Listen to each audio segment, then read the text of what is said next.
The media. A lot of you out there probably never even heard of the word.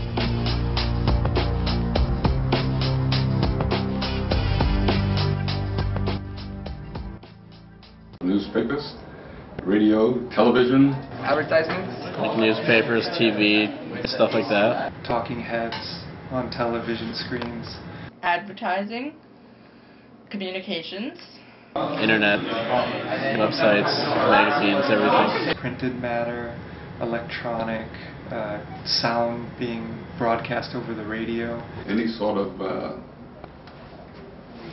technology that gives information. any form of art that gives off a message of some sort. Media, I think, is getting one's message out. The media is the format that it takes, the vehicle.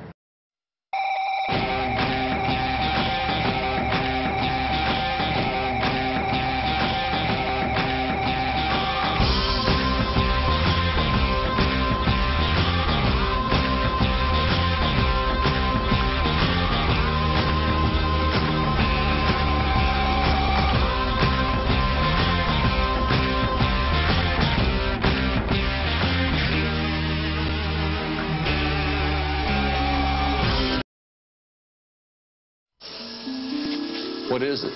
This is a business reality detector. It sniffs out overpromises and exaggerations. It's all exaggerated. Bullshit. There may be a bit of truth, but it exaggerates the truth, you know. And to the point that sometimes it is blatant lying, you know. There are lies to an extent in some advertising, but I think for the most part it's truthful, just not everything's told to you. Oh, I'm sure there's plenty of truth in them, but like they're there to make you buy things, so like they're probably just glorifying a lot of stuff, like just making it seem better than it really is. I think they're a nuisance, and I know what I want to buy. I don't need the TV to tell me what I want to buy.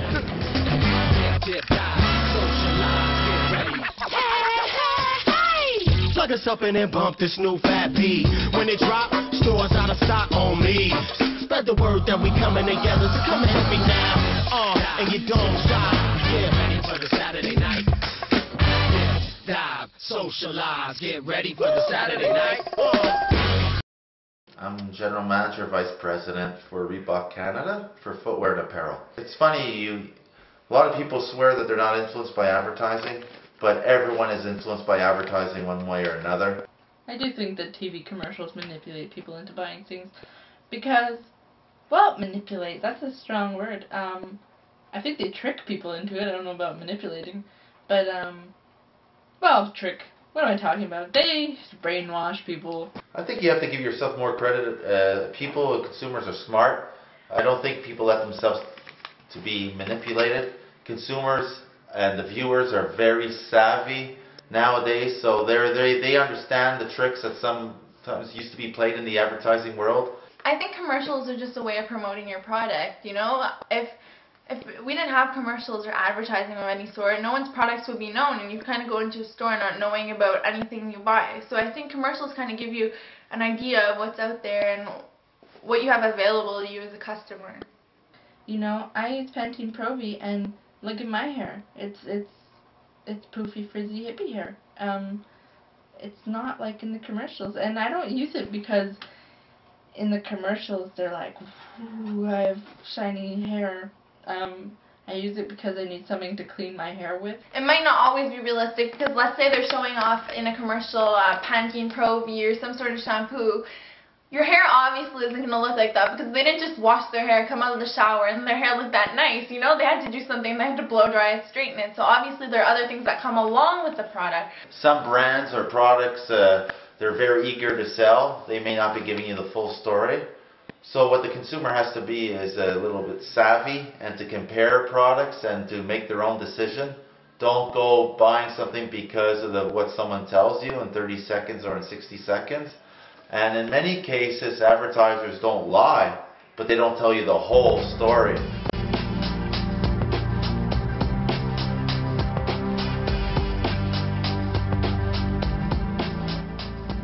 Our economy relies upon continuous overconsumption of goods to keep things rolling, and without any concern for well, what happens to this iPod version 1 when the iPod Nano comes out?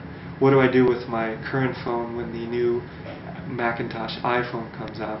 We just let them go. We don't think about it. We don't think about the amount of stuff that we accumulate and throw out. Everything becomes so disposable. It's a fantasy. We never have to follow through and trace the links, the consequences of the products that we buy. Well, I think that in the society we're living in presently in North America,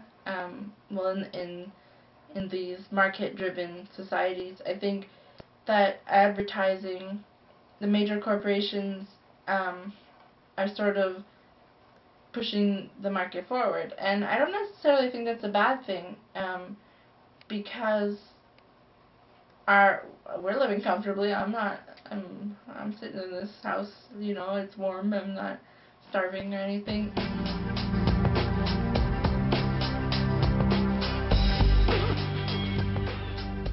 There's a certain level of like psychological analysis and and polling that's done behind to see what people react to best, and yeah, it definitely affects what we want. They have evolved. They used to be quite simple and everyone was doing everything the same. Now advertisers segment the market, and that means that they go after specific types of people, and they segment them into clusters. I think people can be manipulated by those messages. I mean, there's lots of research that shows messages put into commercials, colors that are used, shapes that are used, soundtracks that's used to get people to feel certain things when they watch it. And I know that lots of money and research goes into children to sort of see how they respond to certain stimuli and what products will promote a tantrum, for example, so that their parents will then buy them an ice cream or a Barbie set or, Teletubbies or something like that. Certainly advertisers using psychologists and sociologists at the helm get lots of ideas for how to use messages effectively. If you can come up with a concept to sell a physical product with ideas without actually showing your product, IBM for the last, I don't know how many years, they've never shown an IBM computer in an advertisement, yet somehow they're selling. I think that's pretty cool. I think that's some good project managers they've got on there. They should keep that guy around.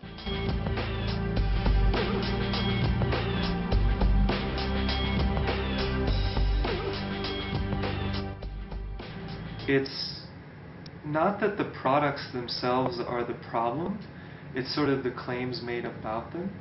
Usually when something is sold, it's not just, say, a hamburger or a pair of shoes or a car.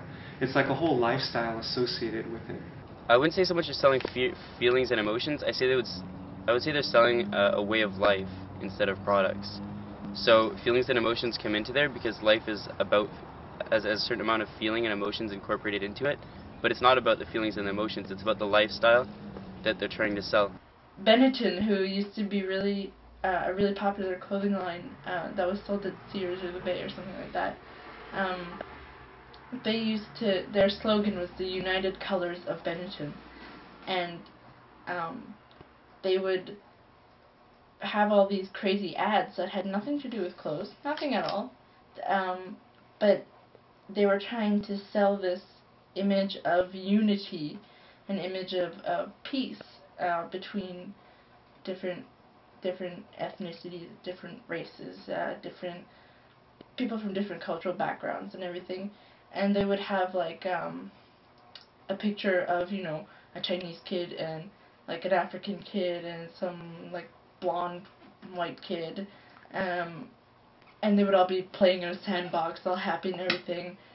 They could be stark naked and they're still selling Benetton clothes somehow. Somehow they're selling these Benetton clothes. So Benetton, they sold peace. That's what Benetton was selling. They were selling clothes through an image that they established over many, many years of this same advertising, through selling an idea. And I don't know if that's good advertising. I think that's good advertising, but, because, I mean, I'd rather be affected subconsciously by something than directly. I think it would bother me less, but in the end, when I realize, oh, I've been brainwashed, I don't feel so great.